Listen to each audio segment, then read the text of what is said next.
Hi guys, welcome back to my YouTube channel. ඉතින් එන්න යන අද මාත් එක්ක මාකෙලියල්ල බලන්න. ඇත්තටම මාකෙලියල්ල බලන්න යනවා කියලා කිව්වට ළමයි අපි දෙන්න මේ මාකෙලියල්ල බලන්න යන ගමනක් නෙවෙයි මේ යන්නේ. හරිද? ඇත්තටම අපි දෙන්නගේ කොන්වොකේෂන් එකට යන ගමන් අපි දෙන්න කොන්වොකේෂන් එකට බයික් එකේ. ඉතින් අපි යන පාරේ තමයි අපිට මාකෙලියල්ල හම්බ වෙන්නේ. ඉතින් මට හිතුණා මේ vlog එකත් ඕගොල්ලොත් එක්ක අරගෙන එන්න. ඉතින් හරිම ලස්සන පාරක තමයි අපිට යන්න තියෙන්නේ. ඉතින් අපි කලවානේ ඉඳන් කොළඹ යන ගමන් තමයි අපිට මේ මාකෙලියල්ල හම්බ වෙන්නේ. හරිද? ඉතින් මේ විදිහට දියඇල්ලක් බලන්න ගියපු පළවෙනි කෙනා මම වෙන්නේ නැති බ්ලේස් එකකුත් අතින් එල්ලගෙන තමයි මම ගියේ දියඇල්ල බලන්න. ඉතින් මට මිස්ටර් කසුන් කිව්වා ඔයාට උතනින් බහින්න බෑ අපි මේ යන ගමන යමු ඔයාට ඕක බලන්න බෑ කියලා. මම ඉතින් හරි පණ්ඩිතයිනේ මම කිව්වා නෑ යමු කියලා.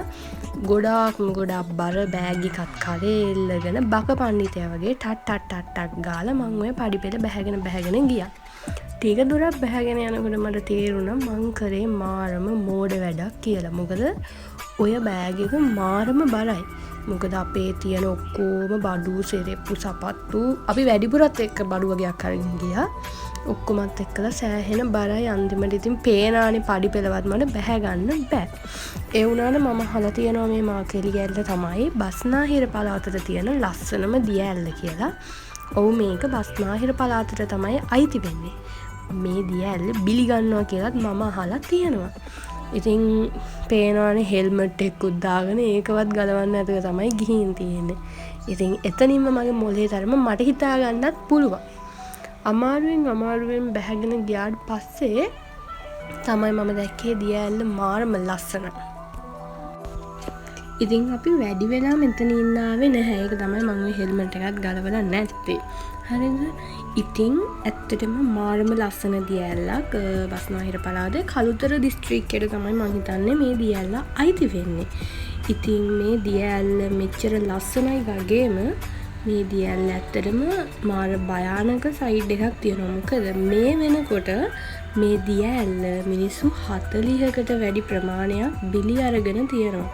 ඉතින් මේ ඔය දැන් මම ඉන්න තැන තියෙන්නේ එතන ඉඳන් බලනකොට ඔයගොල්ලන්ට පේනවා දියඇල්ල වැටෙනම තැන.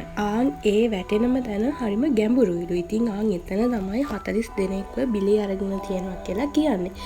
ඉතින් ළමයි ඕගොල්ලෝ මේ දියඇල්ල බලන්න යනවා නම් ඔය මම බලන තැන ඉඳන් බලන්න. මොකද එතනින් පල්ලෙහාට බහලා බලන්න යන්න එපා. මොකද ඊට පස්සේ තමයි ඊගාවට 41 ඔයා වෙන්න පුළුවන් මේ මෝඩයා වගේ පල්ලෙහාට බහලා බැලුවොත්. මොකද එතනම් බෝඩ් එහෙම දාලා තියෙනවා පල්ලෙහාට බහින්න එපා එතන ඩේන්ජරස් කියලා. ඉතින් යනවනම් මෝඩයෙක් වගේ පල්ලෙහාට බහලා බලන්න නැතුව උඩේ ඉඳන් බලලා ආපහු පරිස්සමට ගෙදර යනවා. ඉතින් ඔන්න දැන් අපි දියඇල්ල බලලා අපිට පරක්කු වෙන හින්දා අපි දෙන්න යන්න පිටත් වුණා. ඉතින් මම බෑග් එක දාගෙන පල්ලෙහාට බැස්සට මට බෑග් එක දාගෙන ආයෙත් උඩට යන්න බෑනේ. ඉතින් අයියා බෑග් එක ගත්තා මට ප්ලේස් එක විතරයි දුන්නේ. මොනම් බෑ. කලන්දේ.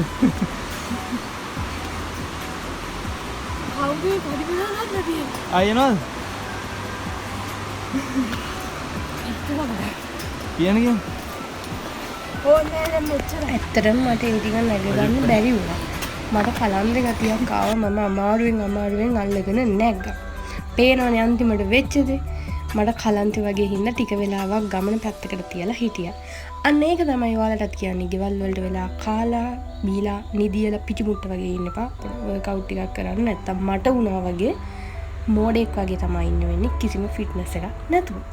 ඉතින් මේ vlog එක මෙතනින් ඉවරයි. මම ඉක්මනට අපි දෙන්නගේ කොන්වොකේෂන් වීඩියෝ එක අරගෙන එන්නම්. එතකන් ඔයගොල්ලෝ හැමෝම පරිස්සමෙන් ඉන්න. bye bye. thank you for watching. මාකෙලියල්ල බලන්න යනවා නම් පරිස්සමෙන් ආපහු ගෙදර එන්න.